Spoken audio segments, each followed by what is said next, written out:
personal perspective, one teen's story offers insights into friend groups who turn mean.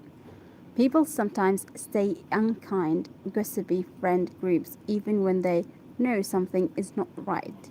This may be because such groups can be a powerful source of belonging and safety, albeit an healthy one.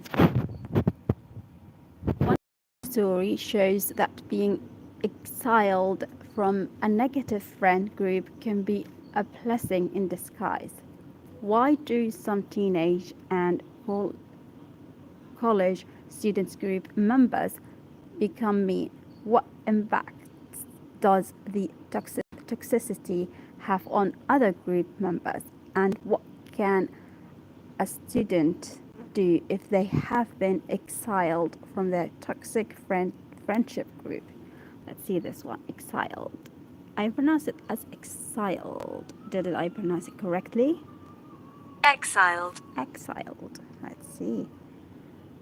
Okay. To explore these questions, I found Len, a high school fellow whom I highly respect. While Len is a handsome and likable teenager, he recently was exiled from his friendship group, a group he described as popular, but also gossipy and often mean, with much teasing and taunting of each other and others. Let's see this word. It's new words for me. Taunting. Taunting. These days, Len's former friends get up and leave the table if he sits down to join them. The former friends no longer speak to him, even if he approaches them in his usual friendly and likable manner. Why do members of an unkind group stay in it? Len explained that he had originally been drawn to his ex-friends because they were bright, attractive, and capable classmates. At the same time, he gradually came to see them as surprisingly limited, insecure, prone to meanness, let's see.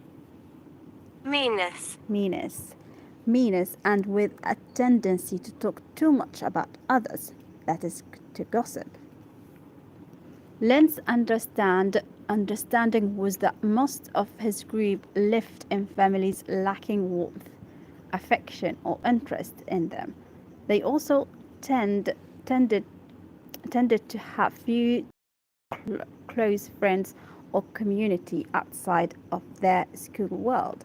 As a result, Len surmised, let's see this word. Surmised they felt basically insecure. Now here, is it one word? Nowhere. Yeah, it's nowhere, surprisingly. Nowhere other than in their group at school. Did they experience a sense of belonging? The friends group therefore was likely too important for them to risk objecting to the meanness, even if, as he sometimes suspected, hurting others felt against some of their values. Len felt quite different in this dimension. He and his older brother were best friends. Let's see this word before I continue reading. Dimension. Len felt quite different in this dimension. He and his older brother were best friends, and he was close with his parents, who he describes as the best. He could rely on his family to listen, and time he faced a troubling dilemma, and he loved that they often enjoyed dinners. Is it dinners? I think it's dinners, not diners. Yeah. Dinners. Yeah, it's dinners and weekends together. Len also enjoyed warm friendship with his church youth group and similarly with his soccer team. Is it soccer? I think this is an American term. Soccer. Soccer. American term for football. Soccer team. Thus, for Len, the friendship group at school had been just one of multiple sources of belonging. What caused Len's friend group to turn toxic? Len describes the fellow whom he regarded as the leader of the group as sometimes fun, sometimes really mean. I thought immediately of Freud's remarkable insight. Groups take on the personality of the leader. Len believed that by being mean, the leader, as well as the followers, experienced a sense of power. Taunting and teasing others enabled them to feel bigger. Two major sources of feeling secure in life are the sense of belonging to a herd and a sense of empowerment.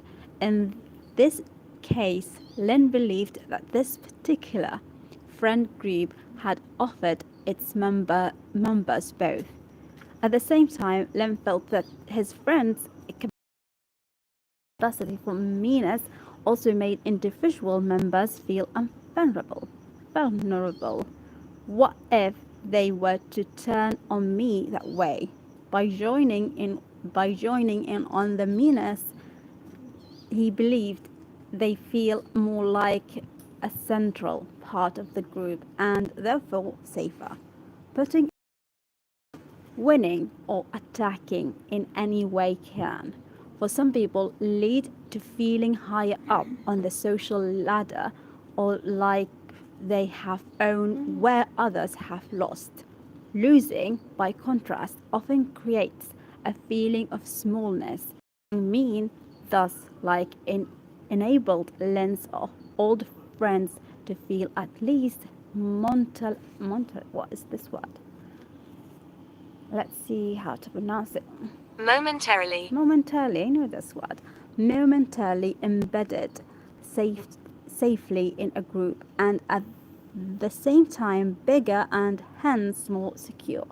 What if a group member becomes a victim? When the group turns on an individual member, the outcome can go in either direction.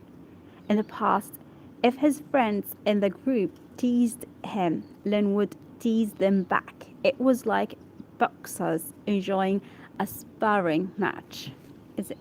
Let's see how to pronounce this word. Is it sparring? Sparring. More recently, though, his friends' hurtful criticism and taunting bops felt too intense, too painful. At that point, he told me he began wanting less and less to do with his former friends. This one. At a party one weekend, Len spoke out harshly against something particularly mean that one of his friends had done to another. I didn't just say something, he told me. We were at a party with too much drinking. I also had been drinking and consequently, let's see this word. Constantly, yeah? Is it? Consequently. Consequently acted in a way that normally I would not. I got really mad at the mean friend. I shouted at him and called him nasty names. As a result, he recalled he was cut off completely. In a funny way, I was relieved, Len explained. I knew all along that what we were doing, our meanness, wasn't right, but I had suppressed my moral beliefs in order to stay in the group. By contrast, once they rejected me, I felt free to be who I really was, a nice guy who cares about not hurting others. He went on to say, I have my church and sports friends and my family too. So far, now at least, when I'm at school, I mostly focus on learning. If my old friends are mean to me, I see it as sad for them instead of taking it personally. Meanwhile, I am happy to be scouting among our relatively large class for a new and hopefully nicer friendship group. Let's see this word. Scouting. I pronounce it as scouting. Scouting. Yeah, it's correct. Let's do something else. I think I finished this article for today.